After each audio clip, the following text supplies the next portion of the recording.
এক ব্যক্তি জানতে চাইছেন যে রোজা রেখে টুথপেস্ট ব্যবহার করা যাবে।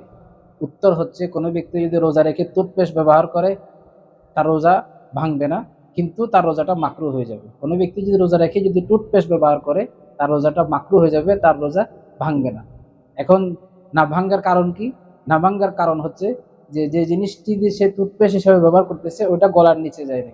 আমাদের রোজা ভাঙ্গার একেবারে মূল কারণ হচ্ছে গলার নিচে যেতে হবে কোনো জিনিস। সুতরাং যে টুথপেস্ট ব্যবহার করছে ওই জিনিসটি সে মুখ থেকে ফেলে দিছে, ভিতরে প্রবেশ করে নাই, এই জন্য তার রোজা ভাঙ্গে নাই। আচ্ছা, মাকরু হওয়ার কারণ কি?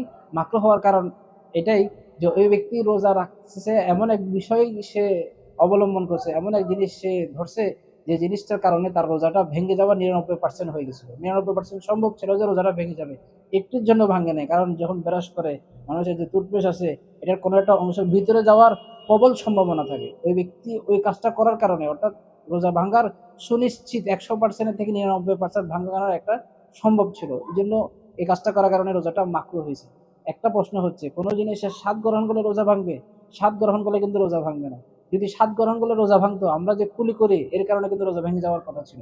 কারণ কুলিরও একটা পানি, যে পানির মধ্যে একটা স্বাদ আছে, ওই পানির স্বাদের কারণে কিন্তু রোজা ভাঙতেছে না। সুতরাং কুলি করলে যখন রোজা ভাঙতেছে না, কোনো জিনিসের স্বাদ যদি মুখের মধ্যে আসে রোজা ভাঙবে না। যে তদরূপ পেস্ট, এটা একটা স্বাদ, এটা মুখের মধ্যে আসতেছে, রোজা ভাঙতেছে না। আমরা অনেক সময় এই সমুদ্রের পাড়ে যাই, সমুদ্রের পাড়ে অজু করি, তো অজু করার কারণে এটার পানি লবণাক্ত, এই পানি দিয়ে কুলি করা যাবে, পানি দিয়ে কুলি করা যাবে, এই লবণাক্ত পানির কারণে রোজা কিন্তু ভাঙতেছে না, কারণ এটা স্বাদ আছে। স্বাদটা ভিতরে যতক্ষণ যাবে না ততক্ষণ কিন্তু রোজা ভাঙবে না। যতক্ষণ মুখে থাকবে ওর থেকে ফেলে দিলে কিন্তু রোজা ভাঙবে না। তদরূপ পেস্ট, ওটা একটা স্বাদ আছে কিন্তু ভিতরে যাচ্ছে না, ইনশাল্লাহ রোজা ভাঙবে না।